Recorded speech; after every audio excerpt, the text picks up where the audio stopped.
Welcome back to Women in Spatial, a podcast amplifying the voices, ideas, and impact of women building the future of spatial computing. I'm Roxana Nad, and my guest today is a broadcast news producer and documentary filmmaker with 20 years of experience in newsrooms and in the field. She's the co-founder of Primary News in Death, an award-winning app for Apple Vision Pro, where she's now bringing spatial video storytelling to news. Mara Axelrod, welcome to Women in Spatial. Thank you for having me. First off, before this exciting episode, I would like to congratulate you for the Apple Design Award for the app you're working on, Primary News in Death. You were just in Cupertino. I was there as well a bit over a month ago. So just huge congrats to you and your team for that. Thank you so much. It was really unexpected and super exciting. And, could you get us started with talking a little bit about what is Primary News in Death and how it all came together? Yeah, sure. Primary is an app that's available now on the Apple Vision Pro where you can watch news stories in spatial video, which is essentially, 3D in a square format. And it's filmed by people around the world. We have incredible journalists that we're working with in lots of different countries who film content, news content for us on their iPhones, and send it back to us so that people can see it on the Vision Pro. That's incredible, and it's just ever since iPhone 15 Pro, we're able to capture spatial videos and spatial photos. So it's really incredible to know that we're already for like the past 3 years we have the technology to shoot and record in this new format. And it was really great to see it in the context of journalism in the Primary News in Death experience on the Apple Vision Pro. And what I also want to ask you a bit, because it's such a new thing that we're looking into journalism and spatial computing. Do you think there's like a different relationship between how the viewers, the readers are consuming news compared to, let's say, traditional media? I do think that, and we've gotten a lot of feedback from people that say that watching these stories in this context gives people more of a sense of presence. So they're seeing these news stories and witnessing them almost as if they're actually there, or at least much more so than if you're seeing it on just a flat 2D screen. You feel like, in a way, you're sharing the same space as the people you're watching. And so there's more of an emotional connection that comes from the idea that you can actually be there because you sense this proximity to them. And I really like to see, and I really hope that sense of presence kind of fosters an empathy for the people that you're watching in these stories. That's our hope, and that's what I think is the incredible beauty of spatial video for these purposes. I recently watched some of the news that you have in the Primary News in Death, and there was the one with the earthquakes in Venezuela. And before I even watched it on the Apple Vision Pro, I was seeing a lot of news about it, and of course it's tragic, and you really get to feel for the people there and for what's happening. But I just watched it on your app, and the coverage there, it really, really brought me so close to the story that I almost like also teared up, right? You have quite a few close-ups of the people and how they tell the story, and you can really see that emotion in their eyes, and that's something that is very difficult to transmit with other mediums. Thank you. That makes me so happy to hear you say that. I think for that story in particular, and for all the stories, but for that one in particular, you can get a sense of the scale of what happened there more than if you're looking at a screen across the room or right in front of your face, because what happened was, it was absolutely devastating. It was like entire neighborhoods destroyed and these huge buildings that came down. And the sense of scale and location and is like, it it's so important to telling what happened in that story. And every time I show the Apple Vision Pro to somebody, I do demos. The spatial gallery is one of the first things that I show. Yeah. And a lot of times when you go into the spatial gallery app, it says that it was shot on an iPhone, or it's like, sometimes it mentions that, if I remember correctly. And people are so shocked to see, like, wow, I can capture this with my device that I already have. And I like to advise everybody who has, from iPhone 15 Pro up, like, if you have that camera, of course, I don't record everything in spatial photos and videos because there's like some things specific for recording in that format. But I like to take a couple of shots. So whenever we go on a holiday, I take probably 100 different shots just with the camera. But then I try to take a couple with spatial video or spatial photo. And this was, the presence is incredible. And I always advise people to just capture that, even if you cannot consume it in a way that you have Apple Vision Pro at home. I think in the future, right, we are going to have devices capable of that. So it's good to start creating an archive of that. And what's amazing actually is because the journalists who are filming these stories are able to film with the iPhone, they can get a lot closer to some of the things that are happening because they're not carrying a big camera and they're not very obviously like in this, part of a news crew that would make people self-conscious. And I think people are able to get a lot closer to the stories that they're telling. And that makes for really incredible stories. So this fact of people being able to film on their iPhone also means that, they're not carrying a bunch of stuff. They have their device in their pocket and they can go where they need to go. And it also means that, we can get these incredible stories from very remote places. And so you mentioned you have journalists all over the world. Yeah. Who are shooting spatial video now for your app.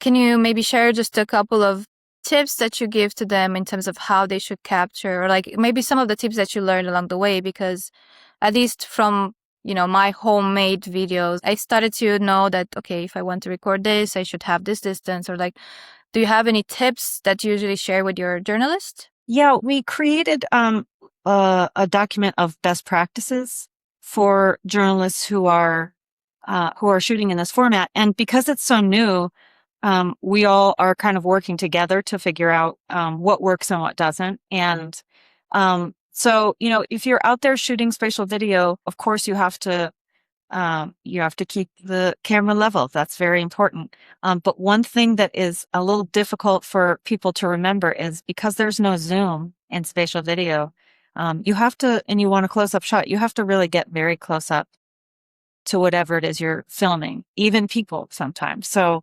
that's been a big factor in the learning curve for us. I also wanted to ask you about artificial intelligence, right, being used in news right now, fake news. And I like to think of myself as somebody who's fairly good at knowing what is AI and what's not, but I still fall for it. I know a lot of people fall for very, very obvious stuff, but I think we are still learning what to look out for, and the technology is getting so good that at some point maybe we won't be even able to tell what is AI or not. Right. But I was thinking those days, with this format of spatial video, to me, at least today, it feels like it's a little bit harder, or I have a sense of trust when I watch spatial videos because I feel like maybe there's more authenticity if I'm consuming video like that. Do you have any thoughts on that? I do. I mean, at this stage, spatial video is harder to fake, right, than regular video. Probably that won't be true forever. But that's one of the reasons why we feel like it's so valuable. I mean, people have a hard time these days believing what they're seeing because there's so much AI generated content. I sent a video, Instagram video to my son the other day of with this cat, and he wrote back and he said, this is AI, Mom. And I thought, I can't believe that I fell for this. Yeah, you're right.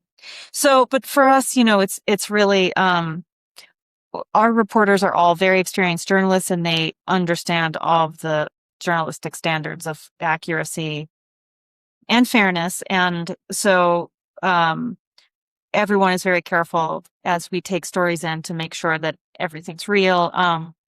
And we're really about good journalism before anything else. So the tech is really cool and amazing, and it gives us something really like special, I think. But ultimately, what's important is that the journalism is real and accurate, and we're seeing stories that have really happened, and they're filmed by people who are there and who understand the story really well. So, yeah, that's a really big selling point in our mind is you can watch this stuff and you know that what you're watching is true. And you mentioned it, before as well, the presence of watching something in spatial video. I always like to say that Apple Vision Pro, it's a device that will allow us to rethink our relationship with the technology in a sense that every time I put on my Apple Vision Pro, I'm so connected to what I'm doing. So if I open up Apple TV and I watch an immersive video, I'm there. I'm not doing anything. I'm not doom scrolling on my phone. I'm not, Right. distracted by so many things. I, jump on a spatial FaceTime call with somebody, and because the spatial personas feel so real and feel like they're in the same space with you, again, I feel like I'm really in the conversation. And for news, this is also incredible. And exactly as you mentioned it, the presence of it is amazing. And I always like to show spatial video to my friends, and every time there's a new spatial immersive video on Apple TV, I tell my friends, oh, there's one with New York and you would love this, or there's one with ski and you'll love this. So I just like to share that. And yeah, what an incredible technology. Yeah, I like And what you're saying about the fact that you get really engaged when you're using it, because for me that's kind of like, when we make things, we want people to watch them and not be like watching them while they're also, playing the Wordle on their phone or whatever. And so if this is new technology and you can see the story in 2D or 3D, and maybe it's even if it's kind of like a gimmick almost, it's a gimmick that keeps people really engaged because it's so watchable, and it's more emotional and you feel it. So, I really like it for exactly those reasons you're saying. and I try to remember when was the first time I saw an application of augmented reality or virtual reality, or we say now spatial computing in journalism. And I remember a research and development project from New York Times. It was 5, 6 years ago. They made this landing page, and I'll share this in the podcast notes as well. It's still online, but this was when we didn't have the Apple Vision Pro. We had devices like headsets, but it was pretty much like something you would just experience on your phone. But they were doing small experiments in the context of journalism, in the context of news. And you could go in there and see those little experiments. The landing page is still there. And I was really impressed then. It was more like for educational purpose. So for example, they were showing a 3D map where they would show how the wind in a wildfire is spreading and causing something. So that was the first time I saw an application in journalism, and it was very interesting. And this whole idea of using augmented reality and just to kind of explain better. And now we have spatial video as a different category, but it's great how journalism is evolving with this technology as well. Yeah, you can see how useful it is and that it's kind of moving into um, other aspects of the of platforms. And great to see you and your team, working on this and bringing this on the Apple Vision Pro, and just, expanding and showing what's possible. And who is your team? So who are you working with on this application? Yeah, so Primary was co-founded with Sam Baumel, who is he has worked for many, many years in virtual filmmaking.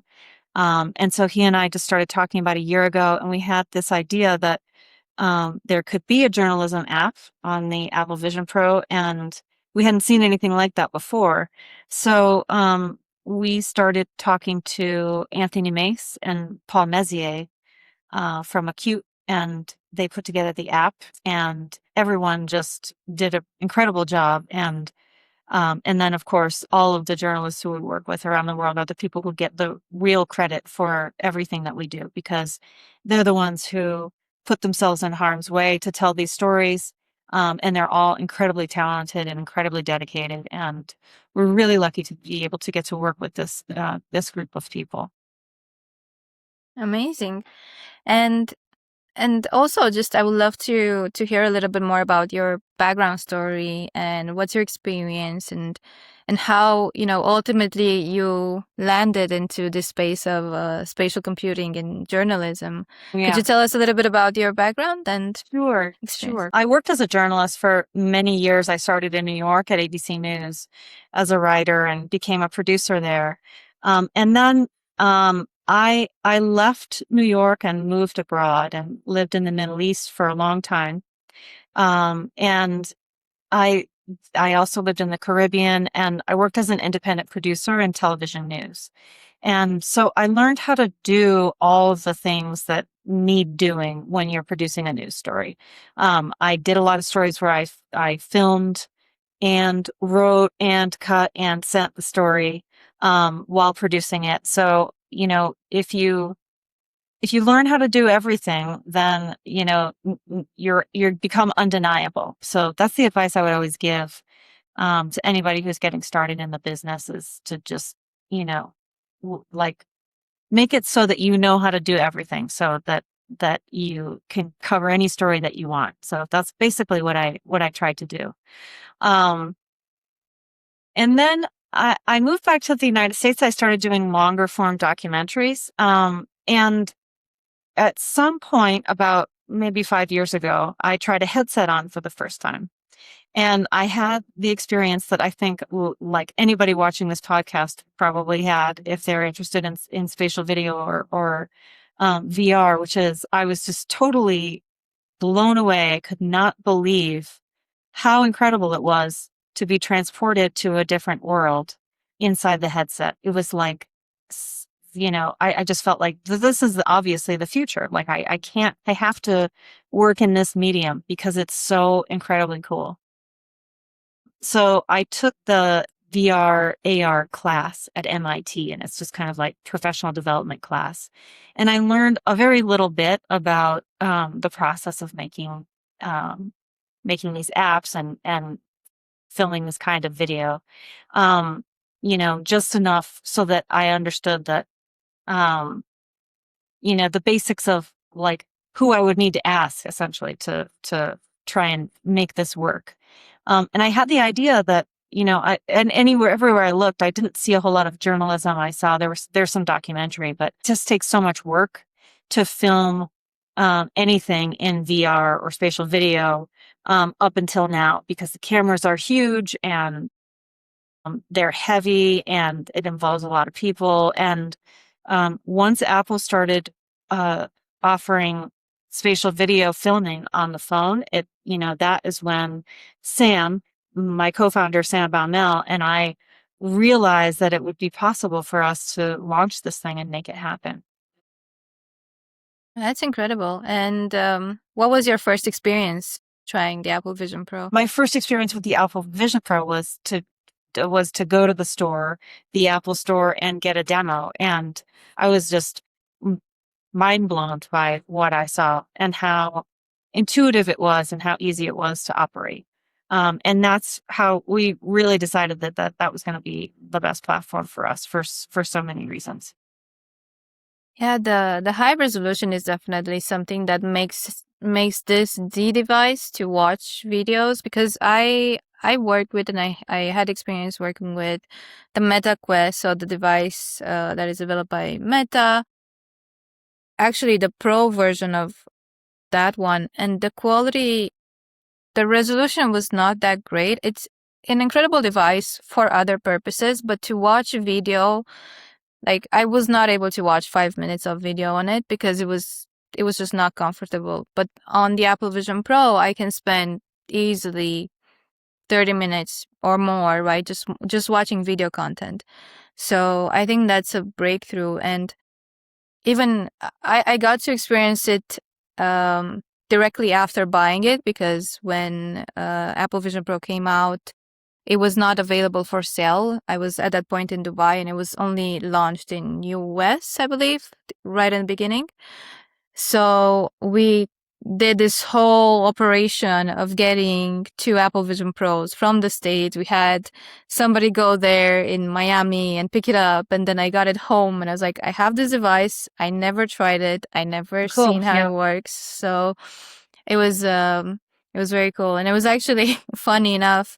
I had to go and pick it up, and it was exactly when in Dubai we had a huge storm, and the whole city was flooded. So I had to go and I went on the road. It was not safe to go on the road because it was still flooded, and you didn't really know when you're going to end up on a road that it's completely blocked by water. But I took that trip. I went and picked it up, and then I tried it. But that was exactly, the first thing that I noticed as well. The resolution is incredible. And one of my favorite things to do on the Apple Vision Pro is also just watch videos. Yeah, you can really lose yourself and then have the startling sense of disorientation when you take it off and you find yourself back at home in your own Yeah. house. And I have so many good stories when I show immersive video to people. Like, for example, I showed my dad the Metallica concert, and he was a fan, and like he was just so present in it.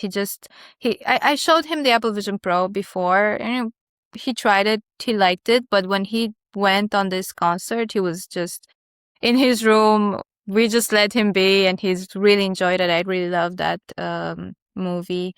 And there was another story where I was doing some demos at a company. And what I like to do when I do Apple Vision Pro demos, at the end of it, I like to just let people pick something from the Apple TV. So I don't say, go watch this or that. I just say, if you want, you can watch a Metallica concert, or, whatever selection is there. And there was this girl who picked up there's one with hot air balloons. Yeah. She watched it, she didn't say anything. And after, I was like, how interesting choice, just because usually I saw people choose other ones. And she told me that there was supposed to be an event with the hot air balloons in our city, and it kept being postponed because of the weather. And she signed up to go for a ride, but eventually, like in the end, she didn't get to do that ride because of the weather. So in a sense, she kind of got like a closure by watching that video and feeling like she was in a hot air balloon.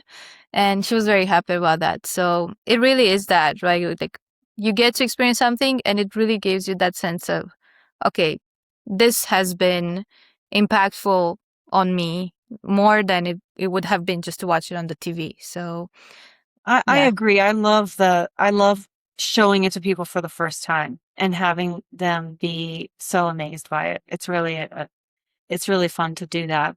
And I really want to bring that experience to the news, to journalism. That was the whole idea. So that's it exactly. Let's talk a little bit more about WWDC, the developer conference.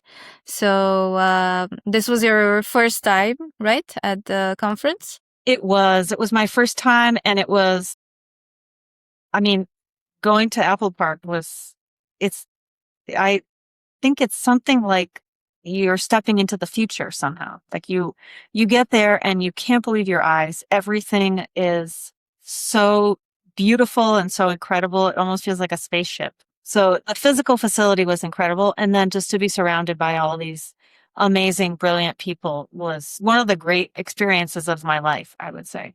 It was really incredible. I can agree with that. I'm still looking at the pictures now. I was like, I can't believe that I was there, and congrats, you're on the stage. And for the listeners, just to kind of say, like, the way the event was done on Monday. So it starts with the the big keynote in the morning, and then we had a lunch break. Incredible food. It's absolutely there was like two sides, two kitchens. They had like I don't even know how many cuisines. It was so good. But of course, that's the Apple food treatment. And then they brought us back to watch the Platform State of the Union. And right before that, there was a bit of a moment on the stage where they recognized community contributors. So those who do conferences, they write content, they do all sorts of community work. And it was really cool to see all their like profile pictures on the big stage. And then they also recognized the Apple Design Awards, which was really great moment there on stage, and also the student challenge winners. So yeah, if you want to say a little bit, how was that? How was being on the big stage at the Apple Park? Well, I didn't expect that we would actually have to go up on stage in front of an enormous audience. The whole thing was very surprising to me and unexpected. And so, I was a little nervous going up there. It was a very, very big crowd. And then, Sam and I, as co-founders, they have each app that won. There were 12 apps that won. Each app had one or two people to accept the award. And he and I had a long discussion about which one of us would take the physical award in our hands. And it's very heavy. Do you want to see it? Should I show it to you? I have it. Yeah. It weighs like, I don't know, I think it weighs like 6 or 7 pounds.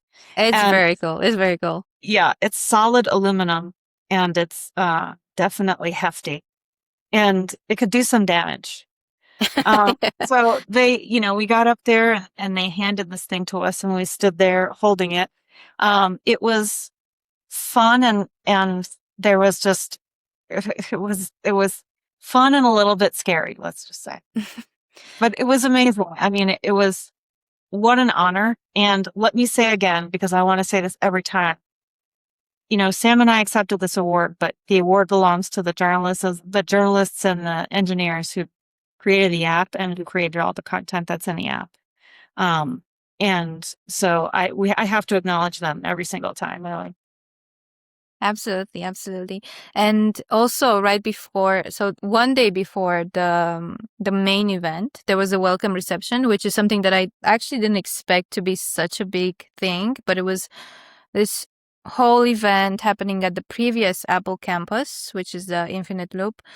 And there they had a bit of a reception for the Apple Design winners. And I believe you were around there. We were able to also hold the award, and there was somebody right next to it, always like with a bit of cloth.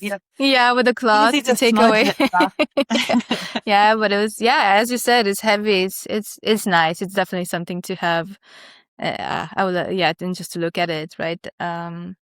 But that was a very nicely organized like reception. And did you get to meet some folks from Apple and some evangelists or some I did. I met so many people whose names I had only ever seen on LinkedIn and on watching Apple events. It was very exciting, and it was really just amazing to know that you work alone and you make these things. We made this app and you don't ever really know whether anyone's looking at it or not. I'm sure you know this feeling. So to just have people acknowledging that we had done this thing and that they had seen it is just really incredible. And it was people who I respect so much who are, brilliant and absolute, like at the top of the Apple pyramid. It was really incredible. And everything was so nicely organized and so just all the events, everything that was put there. I kind of went there with an expectation of excellence, right, so to say, but it was, I think, above my expectations, and there was so many cool things happening. And on Tuesday evening, they had this special screening of The Mandalorian and Grogu at the Steve Jobs Theater. I believe you were not there, right? Yeah, I would have wanted to see that. What was it like?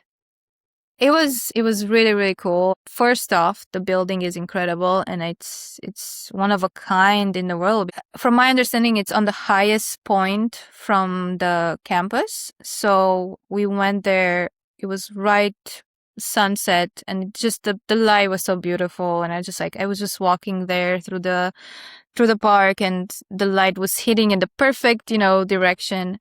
And then you have this building, which is basically the theater is under the ground. So what you see on top of the ground is just a circle made out of window. There are no poles that sustain a building. So that's really incredible. And then you go down and it's this, beautiful theater. They brought a special guest right before the screening. They didn't tell us who is going to be. They just told us there's going to be a special guest, and everybody was guessing and trying to figure out who is going to be. But it was John Knoll. He works as a senior visual effects supervisor at ILM, and he worked on the movie. And the discussion that they had right before they showed the movie was to say how they use Apple technologies in the filming of the movie. And of course, they use everything from Macs to iPhones to even Apple Watches. They have like the Apple Watches screens integrated into the set as like actual small screens. But it was very interesting to hear how they use Apple Vision Pro. So what is something, still new in the industry and filming for IMAX is that it's a very tall format. And when you go into one of those cinemas, it's a very different experience if you see it in one of the front rows or in the back rows. And they have to really rethink how to frame shots in this new format. And it's not something, it's just something that's going to take some time to figure out. But for them to really have an understanding of the best way to frame a shot, they created this. My understanding is that is a custom app on Apple Vision Pro where they would connect real feeds from the cameras, and they would be inside the Apple Vision Pro as if watching on an IMAX screen in a cinema. So they were able to see as they were recording how to frame the shots, which to my understanding in the movie industry, it's probably going to save them a lot of money and production time. So they were very happy with that use case. That's so cool. It's really, really great. And also they mentioned that when they build up the sets, it's sometimes, as we said, right, like the sense of scale, it's quite difficult to know. And Apple Vision Pro does that very well. So what they do, they create the 3D models of the set and they go in the location where they would build it, and they would actually put it full scale that they would be able to see that model from inside the headset. And I believe they mentioned that they would put in like some transparency, but it would really give them a sense of the scale. And if it makes sense, if they have to do something bigger or smaller, whatever it takes. Because the way they would do it before, they would have this miniature sets built and they would use a lipstick camera to film. And then they would kind of try to have an understanding if that's what they want to achieve with the set size and so. So, they were very happy to be able to use something like Apple Vision Pro, something like, let's say, a consumer technology in such a professional, production movie environment. So I thought that was really cool. And I always love hearing those use cases. So yeah, and then we saw the movie, which I enjoyed surprisingly because You did. yeah, it was funny. Yeah, the Grogu is what sold it to me. It was a good movie. So yeah, that was a good experience. And did you get to do something else around? For how long were you in the city or? No, I wasn't there for long. They kept us very, very busy during the time we were there. So we did, we were busy for the whole day, and then we had press event where they invited the press to come for us to chat with them and try the headset on, and we did demos. So it was a busy time. I didn't really get to do anything else around in Cupertino before I came home, but yeah, well, I hope I'll get to go back. Yeah. Yes. Next year, let's hope we'll meet there again. Yes. Yeah. what an incredible experience. I'm so grateful. It's like I've been an Apple developer for more than 13 years, and I was always watching it from home. So just being there in person is really cool, and Yeah, that meeting was everybody. And again, I could go on and on, but very good. I didn't get to do much visiting because it was a very packed week, as you yeah. said. But it was great. And yeah, I would love to hear like what is next for Primary, the app. We will keep working on putting stories out as often as possible and getting stories from more places in the world. So, I mean, I think ultimately our goal is, we don't have anyone so far, let's say in Africa, and more stories from Asia. We would just like to bring as many stories as possible to the app for people to experience. But that's our goal for now, and that keeps us very, very busy. Amazing, and I hope you get to have a large network of journalists. How does that work? Do journalists, if let's say somebody listening or somebody who would want to join as a journalist for Primary, is there like on your website, or how could they reach you? Yeah, they can go to our website, Primary News in Depth, and just send us an email. We would love to hear from you. If you're a journalist and you want to contribute, we'd absolutely be interested in talking to you. Amazing. And the final question I would love to hear, and this is something I ask all the guests. What is one of the last things you tried on the Apple Vision Pro that you really enjoyed, or maybe something you keep going back to, or something that you really enjoy on the Apple Vision Pro? Good question. Yeah. Whenever I go on the Vision Pro, the first thing I do is go to the spatial gallery, and see what kinds of things people are creating, because that gives us ideas about, how we work. And I really feel like it's just that when you look at that app, you realize like this is just a big community, and this is very new technology, and we're all figuring it out as we go along to some degree. And I absolutely love seeing what people are doing on that app. So that's pretty much, I spend a lot of time there. Yeah, it's great. You go there, you see some particular shots, and then you take a mental note. It's like, oh, I want to capture. Yeah, I know at exactly. some point I saw some very good pictures of flowers, and I thought they were like, oh, they would look so cool. And then I think I just filled my camera with with my Yeah. gallery with a Yeah, lot of pictures of flowers. But it's great. It's a great place to kind of actually learn how to take pictures and videos, exactly. because you Yeah, you know what you see in there. It's really high quality. And I'm also happy they put that as an app, because before the spatial gallery was launched, every time I was doing a demo, I had to show people my personal photos and videos right. from my gallery. So I always had to make sure there's nothing, whatever I'm showing, Right. it Nothing makes weird. sense.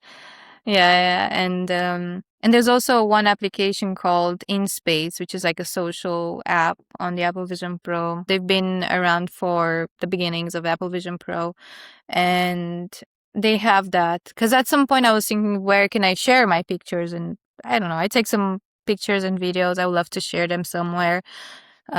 Because if you share them on the traditional social medias, they're not going to have the spatial Right. metadata to them. So they had that, and I was able to upload there. And that's where I also, before the spatial gallery came, I was able to get some inspiration. Thank you so much. It was lovely chatting with you, and I wish you all the best with Primary News in Depth. I hope you get a lot of journalists and a lot of stories, and we get to see some great coverage from that, and maybe other things as well.